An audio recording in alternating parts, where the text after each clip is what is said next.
दोस्तों नमस्कार, prep exams के यूट्यूब चैनल पर आप सभी का स्वागत है। आज हम लोग प्राचीन इतिहास से संबंधित 50 महत्वपूर्ण प्रश्नों को देखेंगे और ये सभी क्वेश्चन जो है एग्जाम की दृष्टि से बहुत ज़्यादा जो है इंपॉर्टेंट है।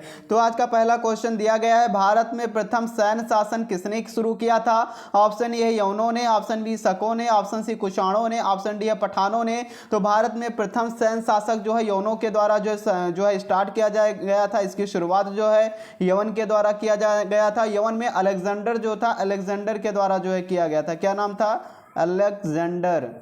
अलेक्जेंडर के द्वारा जो है भारत में प्रथम सैन्य शक्ति का जो है सैन्य शासन की शुरुआत जो है की गई थी। तो ऑप्शन ये जो है यवन जो है एकदम राइट आंसर हो जाएगा। अगर दिया होता किसने किया था तो अलेक्जेंडर ने जो है इसकी शुरुआत भारत में पहली बार की थी। तो ऑप्शन ये जो है इसका एकदम राइट आंसर हो जाएगा। अगला क्वेश्चन आज का दूसरा प्रश्न दिया गया है, कच्छ नामक सिक्के जो बहुत कम मात्रा में प्राप्त हुए हैं किस वंश के माने जाते हैं?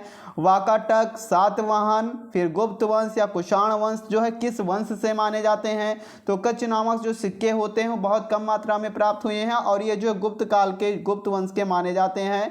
गुप्त वंश जो है इसका एकदम right answer option number C हो जाएगा। ऑप्शन नंबर सी जो है इसका एकदम करेक्ट आंसर हो जाएगा। अगले क्वेश्चन पे चलेंगे। आज का अगला क्वेश्चन दिया गया, कपोट निषद की मुख्य पृष्ठभूमि अमरता क्या है? या फिर ऑप्शन है मुंडकोपनिषद की मुख्य पृष्ठभूमि जो ओम है। कौन सा कथन इनमें से सही है? तो कपोटनिषद की मुख्य पृष्ठभूमि अमरता है, ये भी सही है। और इसका पृष्ठभूमि जो है ओम है। तो ऑप्शन ए और 1 और 2 जो है दोनों कथन सत्य हैं। तो ऑप्शन नंबर जो है इसका सी एकदम राइट आंसर हो जाएगा। कपोटनिषद की मुख्य पृष्ठभूमि अमरता है और इसका पृष्ठभूमि जो है उपनिषद की जो है मुख्य पृष्ठभूमि जो है ओम है। तो दोनों ऑप्शन जो ऑप्शन ए और ऑप्शन सेकंड दोनों राइट हो जाएगा। आज का चौथा प्रश्न दिया गया है, जैन धर्म की कौन सी तीर्थकर महिला थी? 16वीं थी, 18वीं थी या 19वीं या चौथी? तो इसमें 19वीं तीर्थकर जो थी ये महिला थी। इनका क्या नाम था ये भी पूछ सकता है क्वेश्चन। तो मल्लिका नाथ जो था, मल्लिका नाथ जो है याद रख लेंगे। मल्लिका नाथ ये नाम जो हम लोग याद रखेंगे। ये जैन धर्म की जो है महिला तीर्थकर जो थी मल्लिका नाथ थी। तो 19वीं जो थी, तो 19वीं जो हमारा एकदम right answer option number C जो है एकदम राइट आंसर हो जाएगा। अगले क्वेश्चन पे चलेंगे। आज का पांचवा प्रश्न है, कतोत्सर किसके बारे में है? और आज जो हमने प्रश्न लिया 50 बहुत ही ज़्यादा जो एग्जाम की दृष्टि से महत्वपूर्ण जो है प्रश्न है। तो कतोत्सर किसके बारे में है? ऑप्शन ए विष्णु है, ऑप्शन बी जो है शिव है, ऑप्शन सी महावीर है, ऑप्शन डी जो है गौतम बुद्ध दिया गया है। तो ऑप्शन डी गौतम बुद्ध जो है कतोत्सर किसके बारे में था? तो एक गौतम बुद्ध के बारे में थे। ऑप्शन नंबर डी जो है इसका एकदम राइट आंसर हो जाएगा। अगला क्वेश्चन दिया गया, कनिष्क के राजकाल में कौन सी बौद्ध जो संगीति प्रारंभ हुई थी? बौद्ध संगीति कौन सी थी कनिष्क के राजकाल में? प्रथम थी, द्वितीय थी, तृतीय थी, चतुर्थ थी? तो कनिष्क के शासनकाल में जो है चतुर्थ बौद्ध संगीति थी। तो चतुर्थ जो है एकदम राइट आंसर हो जाएगा। और कुड़वन जो कश्मीर में कहाँ पे है? तो ये जो कनिष्क जो इनका शासन जो था ये कश्मीर में दूसरे अध्यक्ष जो वसुमित्र थे। इसके अध्यक्ष कौन से? चतुर्थी के मतलब बौद्ध संगीति के। तो इसके अध्यक्ष थे वसुमित्र थे, ये भी पूछ सकता। तो वसुमित्र जो है इसके अध्यक्ष थे। और कुड़वनन जो है कश्मीर में है। अगले क्वेश्चन पे चलेंगे। अगला क्वेश्चन हमारा दिया गया है, किस काल में शून्य और दशमलव प्राणी की खोज की गई थी? गुप्त काल में, मौर्य काल में, वैदिक काल में, मौर्योत्तर काल में? तो गुप्त काल में जो है इसकी खोज की गई थी। ऑप्शन नंबर ए जो है इसका राइट आंसर हो जाएगा। और किसने की थी? तो शून्य की खोज जो है आर्यभट्ट ने की थी। किसने? आर्यभट्ट ने जो है सूर्य की खोज जो है शून्य की खोज की थी। तो आर्यभट्ट जो है इसका राइट आंसर हो जाएगा। और दशमलव प्रणाली की खोज किसने की थी ये भी पूछ सकता। तो वराहमिहिर ने जो है दशमलव प्रणाली की खोज की थी। तो दोनों ने जो है, एक ने शून्य की खोज और इसने वराहमिहिर ने क्या की थी? दशमलव प्रणाली की खोज कब की थी? गुप्त काल। एक क्वेश्चन और बार बार पूछा जाता है, किस काल को स्वर्ण काल के नाम से जाना जाता है? तो गुप्त काल को स्वर्ण काल के नाम से जाना जाता है। ये भी जो एग्जाम में कई बार जो है क्वेश्चन पूछा गया है। तो ये ऑप्शन नंबर ये जो है इसका एकदम राइट आंसर हो जाएगा। आठवां प्रश्न है आज का, शतरंज के समान खेल के साक्ष्य सिंधु घाटी सभ्यता के किस स्थान से मिले? रोपड़ से, लोथल से, रंगपुर से, हड़प्पा से? तो कहाँ से मिले हैं? तो ये शतरंज के समान खेल जो हमें कहाँ से प्राप्त हुआ? लोथल जो कि कहाँ पे? गुजरात में है। लोथल जो स्थान है ये कहाँ पे? गुजरात में है। और इसमें सिंधु घाटी सभ्यता के जो है यहाँ पे खुदाई हुई, तो खुदाई से क्या मिला, शतरंज के जो है यहाँ पे कुछ शतरंज बोर्ड के 2 नमूने जो है प्राप्त हुए थे, जिससे जो है सिंधु घाटी सभ्यता के खेलों की जानकारी जो है हमें प्राप्त होती है कि यहीं से जो है था। और ये लोथल जो हमारा था ये सिंधु घाटी सभ्यता का बंदरगाह था, ये बंदरगाह भी है लोथल, सिंधु घाटी सभ्यता का जो है बंदरगाह था और यह गुजरात में है। और ऑप्शन नंबर बी जो है इसका एकदम राइट आंसर हो जाएगा। तो हमें पता चला कि जो सिंधु घाटी सभ्यता के लोग थे ये जो है शतरंज के खेल से यानी खेल से भी जो है परिचित थे। तो ये ऑप्शन नंबर बी जो है इसका राइट आंसर हो जाएगा। अगला प्रश्न है, फाहियान के भारत आने का क्या उद्देश्य था? भारत और चीन के बीच व्यापार स्थापित करना था।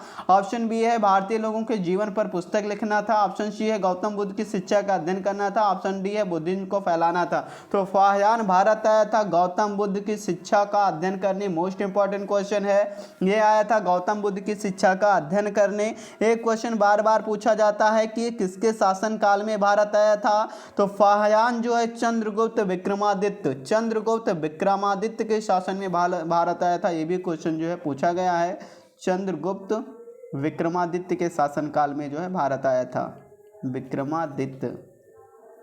ये भी क्वेश्चन जो है कई बार एग्जाम में पूछा गया है। तो ऑप्शन नंबर सी जो है इसका राइट आंसर हो जाएगा। अगला क्वेश्चन 10वां प्रश्न है, कौन सा राजा बुद्ध और महावीर के समकालीन थे? अजातशत्रु थे, नंदवर्धन थे, बिंबिसार था, अशोक था। तो बिंबिसार जो था वो राजा बुद्ध और महावीर के स्वामी के जो है समकालीन थे और हर्यक वंश का राजा था। ये भी पूछ सकता बिंबिसार किस वंश का राजा था? तो बिंबिसार जो है हर्यक वंश का जो है राजा था, ये भी पूछ सकता है। तो ये समकालीन जो था बिंबिसार था।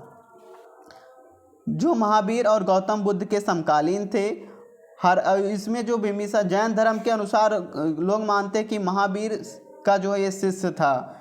जो बिंबिसार था तो जैन धर्म के लोग मानते हैं कि महावीर का शिष्य था, और जो है जबकि बौद्ध ग्रंथ के अनुसार ये जो है ज्ञान प्राप्त करने से पहले जो है इनसे आकर गौतम बुद्ध से मिला था। तो दोनों जो बातें ये स्पष्ट करता है। तो ऑप्शन नंबर सी जो है इसका राइट आंसर हो जाएगा। 11वां प्रश्न है, मौर्य साम्राज्य में बाजार की देखभाल कौन करता था? समस्ताध्यक्ष, शीताध्यक्ष, कोषाध्यक्ष, पटनाध्यक्ष। तो समस्ताध्यक्ष जो होता था, समस्ताध्यक्ष जो होता था ये मौर्य साम्राज्य में बाजार की देखभाल करता था। तो ऑप्शन ये जो इसका एकदम राइट आंसर, करेक्ट आंसर हो जाएगा। अगला क्वेश्चन है, 12वां प्रश्न है आज का, अशोक का कौन सा शिलालेख सबसे लंबा है? दूसरा शिलालेख, 5वां, 13वां या 12वां? तो 13वां शिलालेख जो है, 13वां शिलालेख जो है अशोक का सबसे जो है बड़ा शिलालेख है, और इसमें अशोक की कलिंग विजय का वर्णन किया गया। अशोक ने जो कलिंग पे विजय प्राप्त किया था, इसमें उसी का जो है कलिंग के विजय का वर्णन किया गया है। इसको ध्यान रखेंगे, इसमें जो है इसका वर्णन किया गया है। अगला क्वेश्चन दिया, हर्षवर्धन के समय कौन सा चीनी यात्री भारत आया था? मोस्ट इंपॉर्टेंट क्वेश्चन है, कई बार एग्जाम में पूछा गया है। फाहियान था, हंस्यांग था, मेगास्थनी था या फिर डेमोट्रस था? तो हर्षवर्धन के समय कौन सा चीनी यात्री भारत आया था? तो हंस्यांग आया था। ऑप्शन ये एक चीनी यात्री था। तो ऑप्शन नंबर बी जो है एकदम राइट आंसर हंस्यांग हो जाएगा। ये किसके शासनकाल में आया था? तो ये हर्षवर्धन के शासनकाल में भारत आया था। तो जो यहाँ गौतम बुद्ध की शिक्षाओं का अध्ययन करने के लिए आया, और इसने नालंदा विश्वविद्यालय में जो छात्र के रूप में कार्य किया और शिक्षक के रूप में भी जो है कार्य किया था। कहाँ पे? छात्र मन पहले पढ़ाई की थी नालंदा विश्वविद्यालय, और उसके बाद में वहाँ पे जो शिक्षक का भी कार्य किसने किया था? ह्वेनसांग ने किया था। तो ये दोनों जो है बातें जो है एग्जाम में पूछ सकता है। और ये क्यों आया था? तो ये गौतम बुद्ध की शिक्षाओं का अध्ययन करने के लिए जो है भारत आया था। ऑप्शन नंबर बी जो इसका राइट आंसर हो जाएगा। अगला क्वेश्चन दिया गया, चावल की खेती के प्रथम साक्ष्य कहाँ से प्राप्त हुए? गंगा घाटी, जमुना घाटी, बेलन घाटी, हिमालय की घाटी से? तो बेलन की घाटी से चावल की खेती के साक्ष्य जो हमें मिले हैं। बेलन घाटी कहाँ पे है? तो उत्तर प्रदेश के इलाहाबाद में। कहाँ पे? उत्तर प्रदेश के जो है इलाहाबाद में बेलन घाटी है, और यहाँ से जो हमें कुछ चावल की खेती के साक्ष्य जो है खुदाई से मिले हैं। तो बेलन घाटी जो इसका एकदम right answer option number C हो जाएगा। अगला प्रश्न दिया है, निम्नलिखित में से किस भारतीय राजा ने धर्म महामात्य नियुक्त किए थे? अशोक ने, चंद्रगुप्त ने, चंद्रगुप्त प्रथम ने, चंद्रगुप्त मौर्य ने? तो ये अशोक के शासन राजा ने जो है भारतीय राजा अशोक ने धर्म महामात्य नियुक्त जो है किए थे। तो ऑप्शन नंबर ए जो है इसका राइट आंसर अशोक हो जाएगा। अगला क्वेश्चन दिया, 16वां प्रश्न है, 8वीं सदी में त्रिकोणीय संघर्ष किसके बीच था? चाणक्य, पल्लव, पांडव के बीच, चालुक्य, राष्ट्रकूट और यादव के बीच, चालुक्य, परमार, सोलंकी के बीच? चोल चेर और पांडव के बीच, तो चालुक्य पल्लव और पांडव के बीच में जो है त्रिकोणीय संघर्ष था 8वीं सदी में। ऑप्शन नंबर ए जो है इसका एकदम करेक्ट आंसर हो जाएगा। अगला प्रश्न दिया गया, भारत के किस राज्य में प्रथम पुरापाषाण स्थल की खोज की गई थी? जम्मू कश्मीर में, राजस्थान में, मध्य प्रदेश, कर्नाटक में। तो प्रथम पुरापाषाण स्थल की खोज जो है किस राज्य में भारत में की गई थी? तो कर्नाटक में जो है सबसे पहले की गई थी। तो ऑप्शन नंबर डी में जो है एकदम सबसे पहला प्रमाण कर्नाटक में 1842 में मिला था। और डॉक्टर जो है प्रिमरोज के कर्नाटक के रायचूर जिले के जो है सिंगमू में जो है पालिश किए हुए पत्थर के चाकू और तीर के जो है सिर यहाँ से जो है मिले थे। तो सबसे पहला साक्ष्य जो है पूरा पाषाण काल का कर्नाटक में मिला था। मोस्ट इंपॉर्टेंट क्वेश्चन है ये। तो ऑप्शन नंबर डी जो है इसका एकदम राइट आंसर हो जाएगा। अगले क्वेश्चन पे चलेंगे। अगला प्रश्न, वैदिक युग में कर्मरा का पेशा क्या था? लोहार था, पाटर था, रथ बनाने वाले थे, सुनार थे। तो वैदिक युग में कर्मरा किसको कहा जाता था? तो लोहार को कहा जाता। लोहार को क्या कहा जाता था? कर्मरा कहा जाता था। इसी प्रकार से तछन जो है बढ़ई को, तछन जो है किसको कहा जाता था? बढ़ई को, ये भी याद रखेंगे। और देख लेंगे वप्त जो है नाई को कहा जाता था। और जो हिरण्यवत्रा को जो है सुनार कहा जाता था। तो ये सारी चीज़ें जो है 2-3 चीज़ें जो हम लोग याद रखेंगे तो ऑप्शन ये जो है लोहार एकदम राइट आंसर हो जाएगा। अगला क्वेश्चन दिया, निम्नलिखित में से कौन सी सभा उत्तर वैदिक काल में पूरी तरह से समाप्त की गई थी? सभा, समिति, विदध, तो कौन सी जो है समाप्त की गई थी? तो इसमें समाप्त क्या किया गया था? तो केवल जो है विदत को समाप्त किया गया। वैदिक काल में विद्युत को जो है समाप्त किया गया था। तो ऑप्शन नंबर जो है सी इसका एकदम राइट आंसर 3 हो जाएगा। अगला क्वेश्चन दिया है, योग दर्शन के संस्थापक कौन थे? जामिनी थे, कपिला थे, अक्षरा गौतम, पतंजलि थे। तो योग दर्शन के संस्थापक कौन थे? पतंजलि थे। पतंजलि जो है इसका एकदम right answer option number D हो जाएगा। ऑप्शन नंबर डी जो है इसका करेक्ट आंसर हो जाएगा। किस बौद्ध परिषद में बौद्ध धर्म को महायान और हीनयान संप्रदायों में विभाजित किया गया था? प्रथम बौद्ध परिषद में, द्वितीय बौद्ध परिषद, तृतीय बौद्ध परिषद या फिर चौथी बौद्ध परिषद? तो किसमें किया गया था? तो इसका चौथी बौद्ध परिषद में जो है किया गया था। बौद्ध धर्म को महायान और हीनयान के संप्रदायों में जो है अलग किया गया था, विभाजित किया गया था। तो डी ऑप्शन जो इसका एकदम राइट आंसर हो जाएगा। अगला क्वेश्चन दिया गया हमारा, तृतीय बौद्ध संगीत का आयोजन किसके शासनकाल में हुआ था? अशोक के, कालाशोक के, अजातशत्रु, कनिष्क के? तो ये अशोक के शासनकाल में हुआ था। पाटलिपुत्र में तीसरी बौद्ध परिषद जो है आयोजन मोगलीपुत्र तिस में जो है किया था, इसकी अध्यक्षता में जो है हुआ था। तो ऑप्शन नंबर ए जो है इसका एकदम राइट आंसर सही उत्तर हो जाएगा। अगला क्वेश्चन है, तृतीय बौद्ध संगीति का आयोजन किसके शासनकाल में? तो अशोक के शासनकाल में हुआ था। 6ठी शताब्दी ईसा पूर्व के दौरान उत्तर भारत में बड़े क्षेत्रीय राज्यों को क्या कहा जाता था? जनपद, महाजनपद, इनमें से कोई नहीं। तो उत्तर भारत में बड़े जो क्षेत्रीय राज्य थे उसको महाजनपद कहा जाता था। और महाजनपद कितने थे? तो महाजनपद जो है 16 थे। कितने थे? 16 जो है महाजनपद थे। तो ऑप्शन नंबर सी जो है इसका राइट आंसर हो जाएगा। अगला क्वेश्चन, अंग महाजनपद की राजधानी क्या थी? वाराणसी थी, कुशावती थी, चंपा थी, वैशाली थी? तो इसकी जो राजधानी थी वो चंपा थी। ऑप्शन नंबर सी जो है एकदम राइट आंसर चंपा हो जाएगा। अगला क्वेश्चन है, कौशल महाजनपद के दक्षिणी भाग की राजधानी क्या थी? कुशावती, वैशाली, कुशीनार, पावा? तो कुशावती जो थी। ऑप्शन नंबर सी जो है इसका एकदम ये जो है ऑप्शन नंबर कुशावती जो एकदम राइट आंसर हो जाएगा। कुशावती जो है प्रसेनजीत कौशल महाजनपद के राजा थे। ये भी पूछ सकता है कौन राजा थे? तो प्रसेनजीत कौशल जो है महाजनपद के राजा थे। तो ऑप्शन नंबर ए जो है इसका एकदम राइट आंसर हो जाएगा। और कौशल की उत्तरी राजधानी पूछेगा, ये भी दक्षिणी तो है कुशावती है, उत्तरी पूछेगा तो श्रावस्ती है। उत्तरी क्या थी? श्रावस्ती थी। ये भी हम लोग याद रखेंगे, उत्तरी जो है श्रावस्ती थी। अगला क्वेश्चन है, निम्नलिखित में से किसे ककर वर्ण के नाम से जाना जाता है? कालाशोका, शिशुनाग, उदयन, अजातशत्रु? किसको जाना जाता है? तो इसको जो है ऑप्शन नंबर काकाशोका को जाना जाता है। और शिशुनाग का जो है ये पुत्र था और उत्तराधिकारी था। तो ऑप्शन नंबर ए जो है इसका एकदम राइट आंसर जो है हो जाएगा। अगला क्वेश्चन है, सिकंदर के सामने आत्मसमर्पण करने वाला पहला राजा कौन था? अवि था, पोरस था, बिम्बिसार था, चंद्रगुप्त मौर्य था। तो सिकंदर के सामने किस राजा ने जो आत्मसमर्पण किया था? तो सिकंदर के सामने जो अवि ने जो है क्या किया था? आत्मसमर्पण किया था। राजा पोरस को छोड़कर, राजा पोरस को छोड़कर बाकी उस समय के जो राजा थे सभी ने जो है आत्मसमर्पण कर दिया था। तो ऑप्शन नंबर ए जो है इसका एकदम राइट आंसर हो जाएगा। कौन सा शिलालेख अशोक के बौद्ध धर्म को अपनाने की जानकारी देता? भाब्रू शिलालेख, कलिंग शिलालेख, तराई शिलालेख, बारबर्स गुफा का शिलालेख। तो कौन सा शिलालेख है? तो ऑप्शन नंबर इसमें भाब्रू शिलालेख जो है ये अशोक के बौद्ध धर्म अपनाने की जानकारी देता है। ऑप्शन नंबर ए जो है इसका एकदम राइट आंसर हो जाएगा। अगला क्वेश्चन है, अशोक के निम्नलिखित प्रमुख शिलालेखों में से कौन सा खरोष्ठी लिपि में है? मनसेहरा, शहबाजगढ़ी, सांची, सारनाथ, बैरूत। तो इसमें से मनसेहरा और शाहबाजी जो है खरोष्ठी लिपि में जो लिखा गया है। तो ऑप्शन नंबर ए जो है एकदम इसका सही उत्तर हो जाएगा। तीसरा प्रश्न है आज का, निम्नलिखित में से कौन सी समिति मौर्य प्रशासन में कर वसूल करने के लिए उत्तरदायी थी? कर संग्रहालय थी, निर्मित लेख, व्यापार वाणिज्य और व्यापार विनिमय या काढ़ा। तो निम्नलिखित में से समिति जो थी मौर्य प्रशासन में कर वसूलने के लिए तो कल कर संग्रहण थी। कर संग्रहण जो है एकदम राइट आंसर हो जाएगा, ऑप्शन नंबर ए।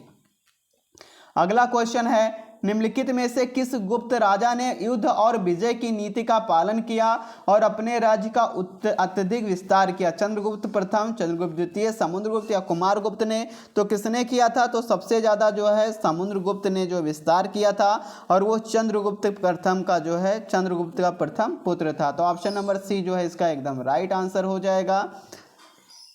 अगले क्वेश्चन पे चलेंगे, दो महान महाकाव्य रामायण महाभारत को निम्नलिखित में से किस शताब्दी में संकलित किया गया था? चौथी शताब्दी, छठी शताब्दी, पहली शताब्दी, तीसरी शताब्दी। तो ये चौथी शताब्दी में जो है किया गया था। तो ऑप्शन नंबर ए जो है एकदम राइट आंसर चौथी शताब्दी हो जाएगा। अगला क्वेश्चन है, भारत के निम्नलिखित में से किस भाग में विषयों को विधियों से विभाजित किया गया था? पूर्वी भारत से, पश्चिमी भारत से, दक्षिणी भारत से, उत्तरी भारत से। तो किससे किया गया था? तो पूर्वी भारत से किया गया था। पूर्वी भारत जो है इसका एकदम सही उत्तर हो जाएगा। अगला क्वेश्चन दिया गया है, निम्नलिखित में से किस स्थान से 432 ईस्वी सन के एक विराजमान तीर्थकर की एक दिनांकित पत्थर की मूर्ति की खुदाई की गई थी? उदयगिरी, सारनाथ, खैरीगढ़, मथुरा। कहाँ की गई थी? तो ये मथुरा में जो है की गई थी। मथुरा जो है डी ऑप्शन इसका एकदम सही उत्तर हो जाएगा। अगला क्वेश्चन है, निम्नलिखित में से किस वाकाटक राजा ने समुद्र की उपाधि धारण की थी? प्रवोसेन, विंध्यशक्ति, पृथ्वीसेन, रुद्रसेन। तो ये वत जो किसके द्वारा की गई थी? तो ये जो है प्रवरसेन के द्वारा की गई थी। ऑप्शन नंबर ए जो है प्रवरसेन वाकाटक एकदम राइट आंसर हो जाएगा। और ये जो है वाकाटक वंश का दूसरा शासक था। किस वंश का था? वाकाटक शासक वंश का जो है दूसरा शासक था प्रवरसेन। अगला क्वेश्चन दिया गया, निम्नलिखित में से किसने पाल वंश की नींव रखी थी? धर्मपाल, गोपाल, देवपाल, महिपाल प्रथम। तो ये गोपाल वंश का जो प्रथम शासक कौन था? यानी पाल वंश की नींव किसने, संस्थापक कौन था? गोपाल था। तो ऑप्शन नंबर बी जो है एकदम राइट आंसर हो जाएगा। निम्नलिखित में से किस राजा ने कांबे में एक मंदिर बनवाया और महावीर की स्वर्ण प्रतिमा का जलाभिषेक किया? लक्ष्मण राज ने, वत्सराज ने, राजा भोज ने, उपेंद्र ने। तो वत्सराज ने जो किया था। तो ऑप्शन नंबर बी जो है वत्सराज एकदम राइट आंसर हो जाएगा। अगला क्वेश्चन है, 600वीं से 1000वीं के दौरान निम्नलिखित में से क्या पश्चिम से आयात किया जाता था? धूप का, तांबा का, नमक का, मूंगा का। तो किसका किया जाता था? किसका आयात जो है किया जाता था? तो मूंगा का जो है आयात किया जाता था। और मूंगा जो है एकदम राइट आंसर जो है मूंगा हो जाएगा। ऑप्शन नंबर डी जो है इसका, ऑप्शन नंबर डी जो है इसका एकदम राइट आंसर हो जाएगा। यानी सभी का जो है आयात किया जाता था। यानी धूप का भी आयात किया जाता था, तांबा का भी, नमक का भी, मूंगा का भी। तो चारों जो है 1 2 3 4 जो है ऑप्शन नंबर डी जो है एकदम राइट आंसर हो जाएगा। अगला क्वेश्चन है, पूर्वी चालुक्यों में निम्नलिखित में से किस क्षेत्र में खुद को स्थापित किया? गुंटूर के, वारंगल के, वेंगी के, चित्तौड़ के। तो वेंगी के क्षेत्र में जो है खुद को स्थापित किया। सी ऑप्शन जो है एकदम राइट आंसर हो जाएगा। मिलान करना, चाणक्य को जो है होयसल को, तो किसको किससे जो है हमें मिलाना है ये देखना है। तो ऑप्शन नंबर जो हम लोगों का पहले का चाणक्य जो है हमारा क्या हो जाएगा? वातापी हो जाएगा। ऑप्शन नंबर दूसरा जो है बी का जो है हमारा होयसलाय का जो है द्वारका समुद्र। और सी का जो है मलखेड़ और डी का जो वारंगल हो जाएगा। तो इस टाइप से ऑप्शन नंबर सी जो है हमारा एकदम राइट आंसर हो जाएगा। इस टाइप के क्वेश्चन एग्जाम में पूछे जाते हैं। अगला है मिलान है, बृहदेतर है, दिलवाड़ा है, लिंगराज है, हम्पी ग्रुप है। तो ये कहाँ पे जो स्थित है, ये सारी चीज़ें जो हमको बतानी है। तो इसका जो है एकदम राइट आंसर हमारा हम लोग देखेंगे तो जो है हमारा बृहदेतर मंदिर जो है ये कहाँ पे भगवान शिव का मंदिर है और ये तमिलनाडु में स्थित है। तो ये हम लोग तमिलनाडु, यानी पहले का जो हमारा क्या हो जाएगा, तमिलनाडु हो जाएगा। फिर दिलवाड़ा जो है हमारा अगर लिंगराज देखेंगे तो लिंगराज जो है कहाँ पे स्थित है, तो ये हरिद्वार में स्थित है। जो ऑप्शन नंबर हम लोग देखेंगे सी डी, कर्नाटक, उड़ीसा।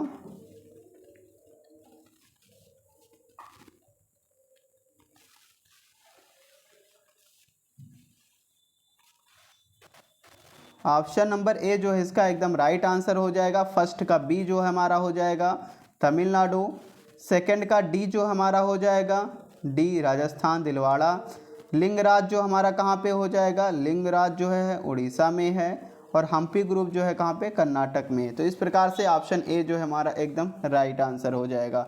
अगला क्वेश्चन है, प्रथम बौद्ध संगीति का आयोजन किस स्थान पर हुआ था? पाटलिपुत्र, वैशाली, राजगीर, कश्मीर। तो कहाँ पे हुआ था, तो राजगृह में हुआ था। राजगृह जो है एकदम right answer, option number C हो जाएगा।